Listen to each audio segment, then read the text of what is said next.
안녕하십니까. 반갑습니다. 순천리빙TV 유성소 조정소입니다. 오늘은 왜 텃밭에 자두나무를 키우면 안되고 대신에 피자두나무를 키워야 하는지 그 이유를 소개해 드리겠습니다. 그리고 피자두나무 키우는 방법을 구체적으로 소개해 드리겠습니다. 피자두나무는 워낙 키우기 쉬워서 말씀드릴 것도 별로 없지만 조금이라도 도움이 되실 수 있도록 정보를 제공해 드리겠습니다. 그럼 곧바로 본론으로 들어가겠습니다. 자두나무를 키워보신 분들은 제가 왜 텃밭에 자두나무를 심지 말라고 하시는지 이해를 금방 하실 겁니다. 자두나무는 병충해가 워낙 심해서 전문 농원이 아니면 병충해 관리가 거의 불가능하다고 생각하시면 되겠습니다. 열 정도 간격으로 계속 농약을 쳐도 수확할 때쯤 되면 벌레가 먹고 남은 게 별로 없을 겁니다. 자두나무는 병해보다는 충해, 그러니까 벌레에 의한 공격이 심합니다. 벌레 중에서도 복숭아 심식나방 피해가 가장 심각합니다. 자두 열매에 투명한 실과 같은 줄이 나와 있는 것을 종종 보게 될 건데요. 그것은 벌써 심식나방이 침투했다는 증거가 되겠습니다. 복숭아 심식나방이 열매로 뚫고 들어간 자리는 바늘로 찌른 듯한 그런 모습이지만 뚫고 나온 자리는 송곳으로 뚫은 듯한 그런 모습을 보입니다. 그리고 복숭아 심식나방이 열매 안에 들어갔을 때 배설물을 밖으로 내보내지는 않습니다. 복숭아 순나방이 안에 들어가 있으면 배설물을 밖으로 내보내게 되는데요. 이게 복숭아 순나방과 심식나방의 차이가 되겠습니다. 그리고 자두나무 병충해 방지에 있어서 가장 중요한 것은 6월 말 7월 초순경에 병충해 방지의 주기를 확 줄여줘야 된다는 것입니다. 그러니까 이때는 병충해 방지의 주기를 열흘에서 3일이나 5일 정도 간격으로 줄여줘야 된다는 것입니다. 고생은 고생대로 하고 농약값도 건지기 어려울 것입니다. 그리고 참고로 이종 교미 교란제를 사용하면 병충해 방지에 많은 도움이 됩니다. 앞에 보이는 게 이종 교미 교란제인데요. 이 이종 교미 교란제는 복숭아 심식나방과 복숭아 순나방 등의 교미, 즉 짝짓기를 교란시켜서 유충의 발생을 억제하는 친환경 자재입니다.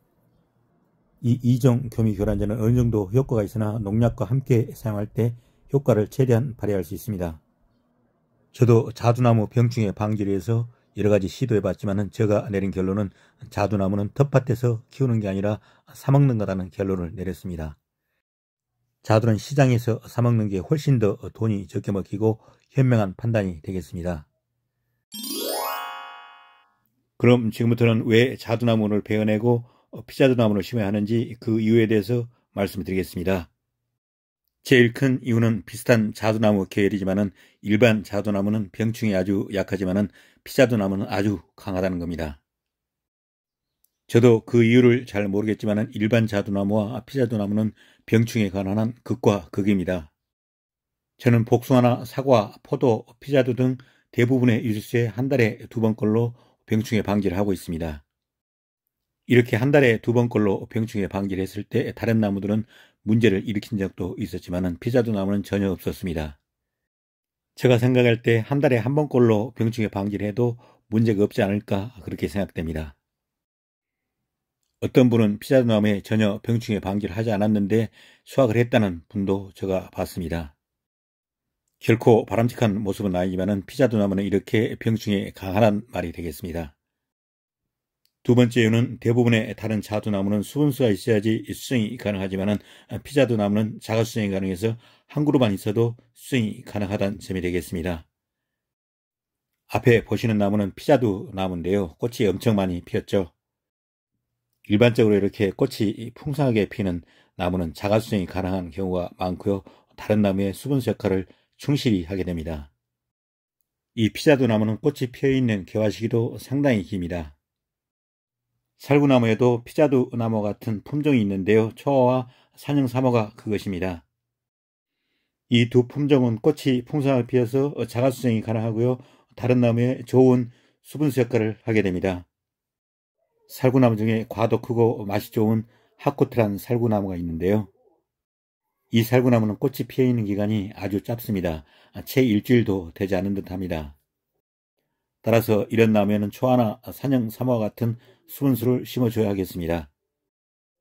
잠깐 얘기가 옆으로 샜는데요. 아무튼 피자두나무는 다른 나무에 좋은 수분수 역할을 합니다. 그러면은 지금부터는 피자도나무를 잘 키우는 방법에 대해서 말씀드리겠습니다. 앞에 보이는 나무는 7년생 피자도나무인데요. 금년으로 8년차를 맞습니다. 피자도나무는 복숭아나무나 자두나무, 살구나무, 매실나무 등과 같이 핵과류로 분류되는데요. 핵과류답게 엄청 빨리 자랍니다. 제가 오른쪽에 있는 주제 하나는 엽나무와 겹쳐서 제거를 했습니다. 피자도나무는 2년 정도 키우면 3년차에 열매가 맺힙니다. 3년차에 열매가 처음 열릴 때는 열매가 10개 정도밖에 안 열리지만 그 다음에는 폭발적으로 열매 숫자가 늘어납니다. 시청자분께서 피자도나무를 키우고 계시는데 열매가 잘 안 열린다고 하시는데 왜 그런지 그 이유를 한번 생각해 보겠습니다.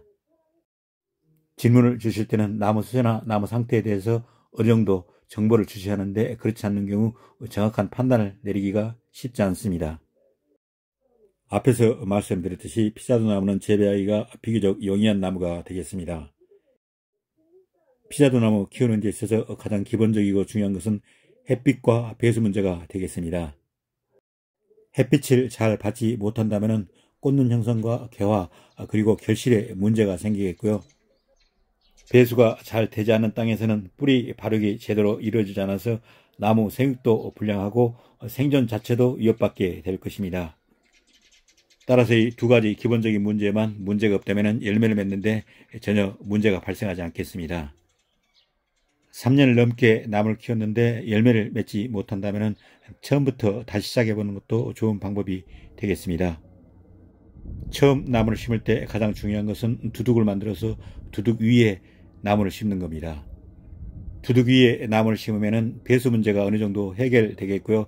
토심이 깊어져서 뿌리 활짝 되는데도 많은 도움이 됩니다. 피자도나무는 속성수라고 말씀드렸는데요. 논이나 밭에 심으면 탭이나 비료를 주지 않아도 잘 자랍니다. 오히려 탭이나 비료를 많이 주게 되면 열매를 맺는 생식성장은 등한히 하고 자기 덩치만 키우는 영양성장에 집중할 수 있습니다.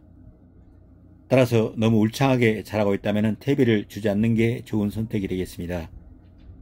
저도 7년 동안 이 피자도나무에는 탭을 넣어주지 않았습니다. 피자도나무도 처음 수영을 잡을 때는 가운데를 비워놓고 가지를 바깥쪽으로 윤회 키우는 개심 자연형 형식이 가장 바람직스럽겠고요. 주지는 3개 정도 빼서 키우는 3번 주지 형식이 가장 적합할 것입니다. 피자도나무는 주지에 붙은 장가지에 꽃눈이 생기고 결실을 하게 됩니다. 따라서 전정할 때 주지에 붙은 장가지는 제거하지 말고 유지시켜야 합니다. 피자도나무를 키울 때 한 가지 조심할 점이 있는데요. 피자도나무는 조립피해가 아주 심각합니다. 피자도나무가 잘 익으면 까치가 먼저 알고 달라듭니다. 제가 방조망을 사서 한번 씌워봤는데요. 피자도나무는 덩치가 커서 방조망 씌우는 것도 보통 어려운 일이 아닙니다. 방조망을 사느니 차라리 까치가 달라들기 시작하면 그때가 익었다는 신호이니까 그때 수확하시면 되겠습니다. 이 나무는 저희 집 앞에서 키우고 있는 후무사 자두나무인데요. 여기에 살구나무, 매실나무, 피자도나무 등 3가지를 접목해서 키우고 있습니다. 이 부분이 살구나무 꽃이 되겠고요. 이 부분은 피자도나무 꽃이 되겠습니다. 그리고 이 부분은 아직 만개가 되지 않았으나 후무사 자두나무 꽃이 되겠고요. 뒤에 있는 부분은 매실나무 꽃이 되겠습니다. 많이 졌죠, 매실나무 꽃은.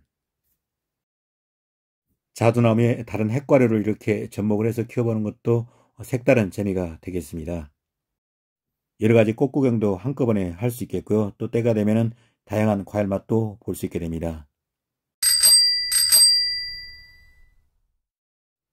오늘은 저희 집 앞 뜰에 있는 꽃 구경을 하면서 프로그램을 마무리하겠습니다.